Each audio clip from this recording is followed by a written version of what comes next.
Hey, what's up everybody? Welcome back to the channel. Today we've got the ultimate Queen Charge hybrid guide for you here today. We're going to be looking at one base from the Clan War Leagues here in August 2020 in Tribe Gaming.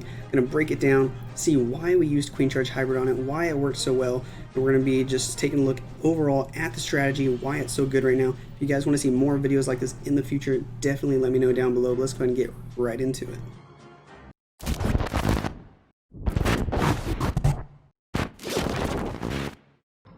Guys, just want to remind you, if you do want to support me in game, make sure you go into your settings, into more settings down here at the bottom, and all the way at the bottom where you see creator code. Make sure you type in code Lexnos, guys, or anybody else who's in Tribe Gaming, Carbon Finn, Maxi, iTzu, Corey. Guys, when you type in our creator code before you buy the gold pass, before you buy any gyms, it definitely helps us out a lot. So thank you to everybody who's using our codes. Go ahead and let me know whose code you're using down below this month. And if you want to rotate it every month, help out everybody in Tribe Gaming. If you support us, thank you so much if you do that. Let's go and jump straight into the guide here. We're going to be taking a look at the Clan War Leagues here, guys. In an upcoming video, I'm going to be doing a detailed recap over all the days from the Clan War Leagues, maybe tomorrow, so stay tuned for that. Let me know if you want to see that.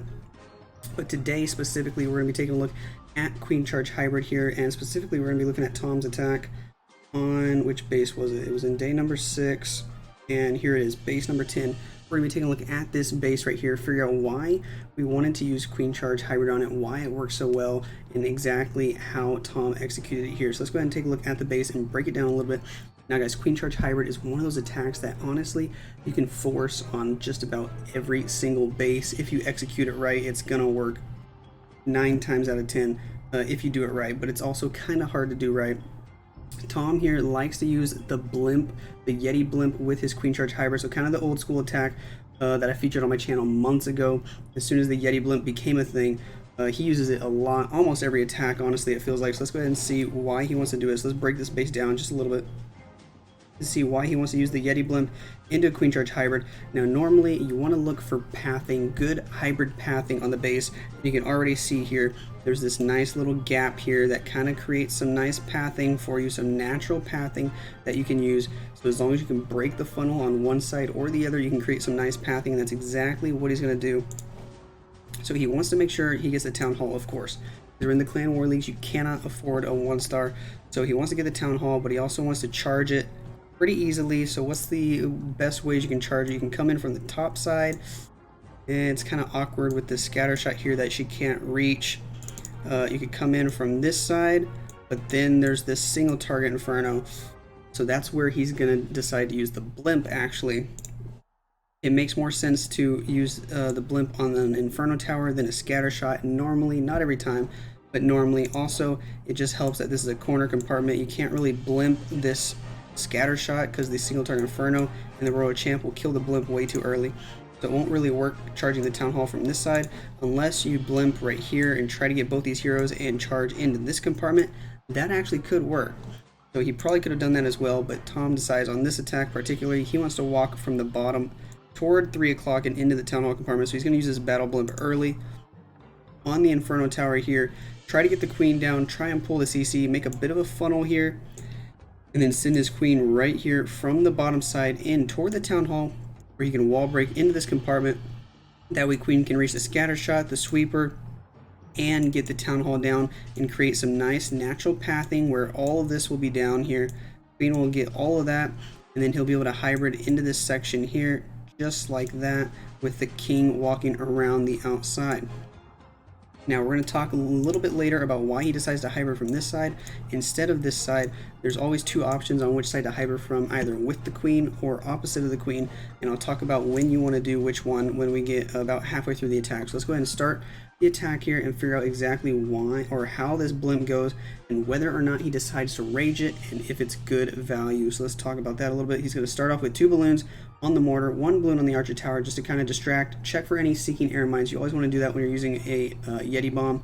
Now he is going to go ahead and decide to rage up here, and that's because he wants to kill the enemy Queen.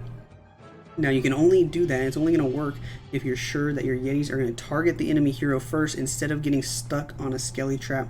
So he got You know, pretty lucky there that they went straight to the queen and didn't get stuck on a skelly trap at first. Now the CC gets pulled, he instantly poisons it because of those headhunters, guys. A lot of mistakes I've been seeing lately on queen charge hybrid attacks is those headhunters come out of the CC, they go straight for your queen, and people aren't dropping the poison right away. You honestly have to 9 times out of 10, or else your queen is going to get absolutely wrecked by those headhunters. They do so much damage to your queen on defense, so you have to get those headhunters down. Now he's going to make the rest of the funnel with a baby dragon over here on the left side.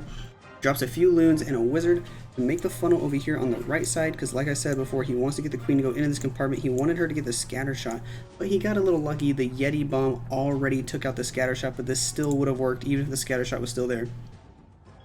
The queen's going to take out that lava hound. Takes her 47.5 months to get through it, but eventually she'll kill all the pups and keep on making her way toward this town hall here.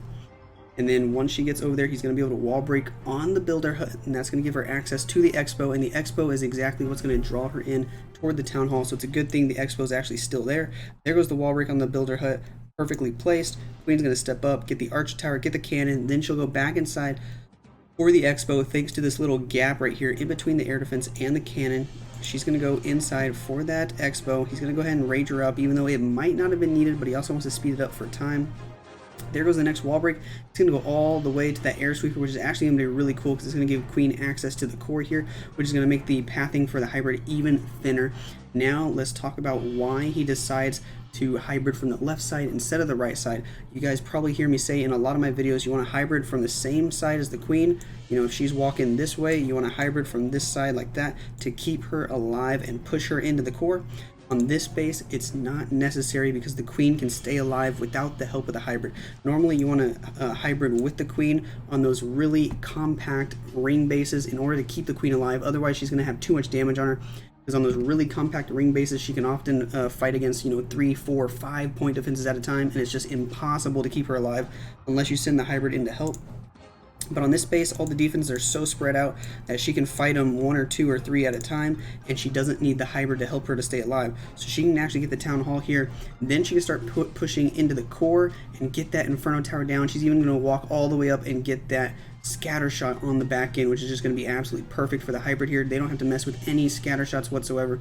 The king is going to make the nice funnel over here on the outside just like that, and the miners are going to go in like this. He has to drop the early heal and the early ward ability because the spread is pretty wide here at the beginning.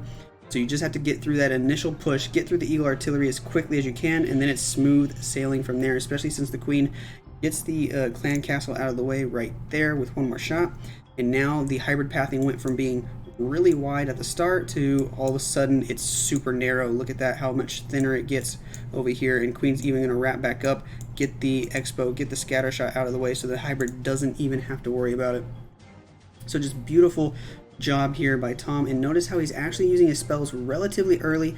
You don't always want to use your spells super early, but think about it this way: if you use your spells early, the more troops you use a spell on, the more value it gets. So if you use your heal spell when you still have 17 miners alive instead of when you only have 10 alive, you're actually getting more value out of that heal spell. If you use your warden ability when you still have 15 miners alive instead of when you only have 5, you're getting way more value out of the warden ability. So you do want to use your spells and your warden ability somewhat early, not too early. You don't want to drop everything right away, because then all of a sudden if there's a bomb tower, a wizard tower, and a scatter shot all in the back end, then you're screwed. So you don't want to use everything too early, but you want to use things relatively early, on the first half of the push, in order to keep everything alive moving into the back end. So beautiful job here so far from Tom. Now he's already out of spells except 1 free spell, and normally when you have about 1 free spell left on the hybrid, you want to use it to keep that royal champ alive, guys. The royal champ herself is honestly what makes hybrids so strong. The miners and the hogs tank for the royal champ, and the royal champ stays alive the entire attack and just knocks out defense after defense after defense, and even kills the heroes. She gets so much value, and especially when you can keep her ability all the way to the back end. So when there's these last few defenses on the outside like this, you can just pop her ability and boom, those defenses are gone, and your miners and hogs don't even have to worry about them. That's one of the reasons why hybrid is so strong when it's used correctly. He doesn't even need the free spell here, guys. He's going to be able to swag it just like that. Boom, pops the royal champ ability. Still has the queen at full health, royal champ at full health, warden at full health, king half health, miners still alive. Free spell swagged in the core. Doesn't even need the queen ability, guys. Beautiful Beautiful attack here from Tom, showing you guys how to absolutely destroy this base here with the Queen Charge Hybrid. Now we're going to look at one more example here from Tom. I believe this other one was on day number 1. Let me check. Make sure we got the right replay. Oops, that's Maxi. I think this is it. Let's take a look. Yes, so here we go. Let's see exactly how he's going to break down this base right here, figure out why Queen Charge Hybrid again is so strong on this base. Now this one's a little bit of an unusual setup. You see, he's kind of given us free 2 scatter shots to the battle blimp, so a little bit of a flaw in the base design, but again, Tom's going to show you why the Yeti bomb is still so strong even in the current meta. He's going to do another Yeti bomb here, this time for the scatter shots. He's going to rage it up again. It's going to pop right there in the scatter shot compartment, kill the king, or they're going to at least try to kill the king with that rage spell, but these Yeti mites are going to do all the damage. Come over here, get the cannon, get the second scatter shot like that, boom, they get it down with the last drop. So it's a good value from the rage spell. Perfect placement from Tom here, and he's going to drop the queen to walk this way. Now let's talk about that a little bit. Normally when you're doing the Yeti blimp, you're going to get it to either get usually an Inferno Tower. This time he's going to use it on a scatter shot, but really only because he was able to get 2 scatter shots with it instead of just 1. And then you're going to Queen Charge one side or the other. He's going to choose to walk on this lower side because he can just charge 1 Inferno Tower and eventually get to the Eagle. That's his goal here. And then he can hybrid the rest pretty easily, just like that, go through the Town Hall, and then finish on these Inferno Towers on the back end. That's the basic idea. Now let's take a look at the details here. He's going to drop the queen right on the side of where that Yeti bomb was, and then he's going to drop a Yeti to funnel here and a wizard to funnel here because he thinks he just needs these buildings down right there. He can wall break the queen in here. She's going to definitely go inside for that Inferno Tower, and then he's going to try to set up for the second wall break here. We're going to give him a little bit of time, see how the queen walks, give her some Coco Loons. Remember, you always want to bring Coco Loons, at least 2 or 3 to these attacks, if not more.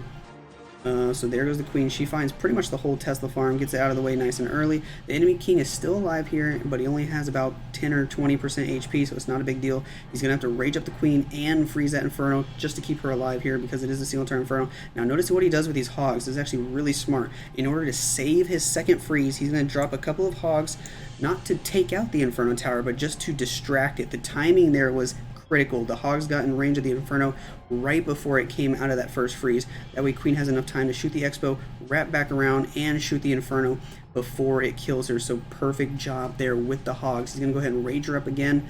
She's going to stay raged up. Those healers are raged up, healing her nicely. Queen's going to step up. Now luckily here, the Yeti that he used to funnel earlier, oops, I still have an arrow there. The Yeti he used to funnel earlier from this side, the Yeti mites actually got that cannon down nice and early, so Queen didn't even have to worry about that, so she can path straight in for that Expo. And here comes the next wall break. It doesn't go for the Expo like he wanted it to. A little bit unfortunate. It goes for the air defense, but still going to give Queen access to more buildings here. Now he's going to drop the king over here. Now notice he dropped the king right here, and the king walks this way like this. And that's one little hiccup here because the king's going to end up walking he's not going to end up going this way toward 9 o'clock to continue making the funnel until the hybrid pushes through all these buildings at 6 o'clock. King kind of walks the wrong way, but eventually he'll kind of go back. He's going to target the royal champ, then go up. Queen can reach the eagle artillery. She gets it down, and the first heal already going in, then the warden ability. Now remember, I have said this in the past before, when do you use the warden ability versus when do you use a heal, which one do you use first? Normally you always want to heal first. The only time I pop the warden ability first is if the hybrid is going straight into like the eagle artillery, a scatter shot, and an enemy hero all at the same time, because that's just going to absolutely destroy your hybrid even if they're under a heal spell.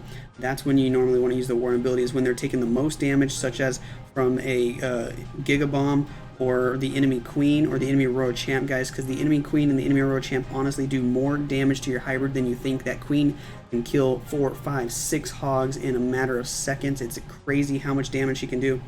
But look at how much value the hybrid is getting here. He doesn't have any more free spells, so it's going to be hard to keep that royal champ alive, which is why he pops her ability early here, because he knows she's already going to get targeted by that single target Inferno. Luckily, she goes out of the range of it just in time. Then she's going to come back around. The enemy queen got targeted there, but now she's not targeted. It was actually an archer that was targeted, but the Inferno Tower goes down just in time, and the queen staying alive, and the king and the miners on the outside of the base are going to be just enough to get through it here. It's going to be a nice attack from Tom here, and this one even has a swag balloon that he can use on the back end. Road Champ gets to that Wizard Tower, then she dies to the Archer Tower, but now the balloon can get it down, no problem at all. There's still like 74 miners alive here on the outside of the base. Beautiful hit here from Tom. Guys, the Yeti Bomb Queen Charge Hybrid is still crushing bases. Tom loves to use this attack here, and he does it a lot, and he's really effective with it. If you guys want to see another video like this, let me know down below. We can keep doing the Yeti Bomb Queen Charge Hybrid, break it down even more for you guys, show you how to use it, so hopefully you can try this either in your Clan Wars or in Legends League and try to get a lot better with it. Now, there is some slightly different techniques to using this on anti 3-star bases versus those really annoying ring bases that you see in Legends League. I have some videos in the past about how to use hybrid in Legends League, so definitely go check those out. But if you want to see more Queen Charge Hybrid videos like this, let me know down below, guys. That's going to be it for this one. I am going to be having a detailed video on our Clan War Leagues here in Tribe Gaming coming out probably tomorrow, but just to give you guys a quick rundown, we did finish here with 350 stars. There's how we did on each day, just a quick overview, and here's how everybody did in the clan, at least the top 10. Maxi, iTzu, and Sir Longsword all going 7 for 7, so nice job to them. That's me it for this video, guys. I think we did finish 12th in the world this month, so not as great as we did last month, but you know what, it's alright. We still did pretty good. We're going to be trying again next month, guys, but that's going to be it. Let me know what you think down in the comments. Like and subscribe, and I'll catch you guys in the next video.